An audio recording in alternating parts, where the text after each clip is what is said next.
ہمارے سامنے روزانہ مسائل آ رہے تھے اور ایک بات کی وضاحت آپ لوگوں سے کر دوں کہ بہت سے لوگ پوچھ رہے ہیں کہ بھئی عید کی نماز اس لاک ڈاؤن کے اندر کس طریقے سے پڑھی جائے، کیا ترتیب ہو.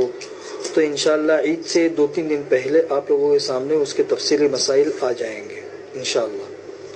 آج سے میں کچھ نماز کے اور کچھ تراویح کے مسائل بیان کرنا چاہتا ہوں، وہ تھوڑا سا سن لیجئے.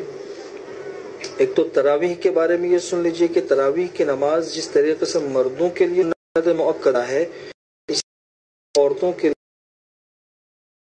ایسا نہیں، مردوں پر ہو عورتوں پر نہ ہو، ایسا نہیں ہے.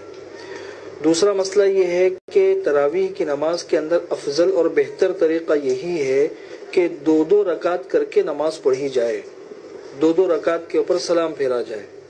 لیکن اگر کسی شخص نے ایک ساتھ ایک ہی سلام سے 4 رکعتیں پڑھ لی تو بھی کوئی حرج نہیں ہے، لیکن بہتر طریقہ یہ ہے کہ ہر 2 رکعت کے اوپر سلام پھیرا جائے اور 2 رکعت کر کے نماز پڑھی جائے.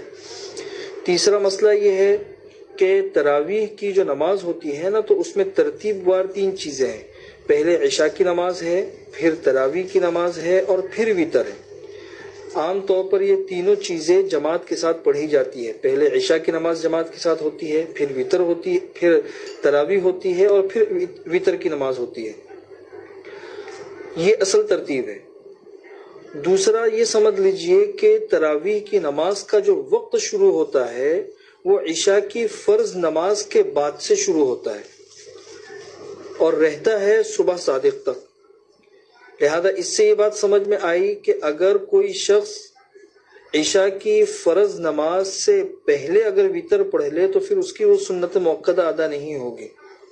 اسے پہلے عشاء کی نماز جماعت کے ساتھ پڑھنی ہوگی یا انفرادی طور پر پڑھنی ہوگی، پھر اس کے بعد اسے تراویح پڑھنی ہوگی. اس لیے کہ تراویح کی نماز کا وقت شروع ہوتا ہے عشاء کی فرض کے بعد.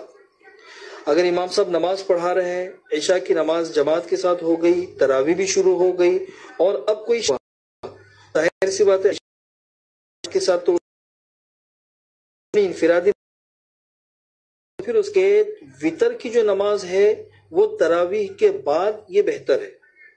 لیکن اگر کوئی اس طریقے سے کرنا چاہے کہ پہلے عشاء کی نماز پڑھ لی، پھر وتر پڑھ لی، پھر اس کے بعد وہ تراویح پڑھ رہا ہے تو بھی اس کی تراویح ہو جائے گی.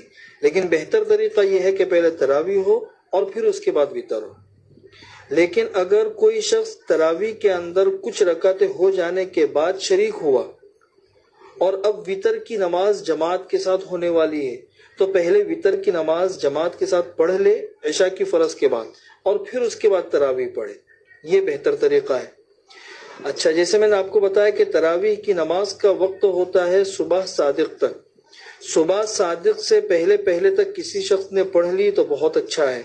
لیکن اگر صبح صادق ہو گئی تو گویا کہ تراویح کی نماز کا وقت چلا گیا. اب تراویح کی نماز کی قضا نہیں ہے. جیسے کسی نے 10 رکعت باقی تھی اور صادق ہو گئی تو اب یہ جو 10 رکعتیں ہیں بعد میں قضا تراویح کی مؤکدہ ہے.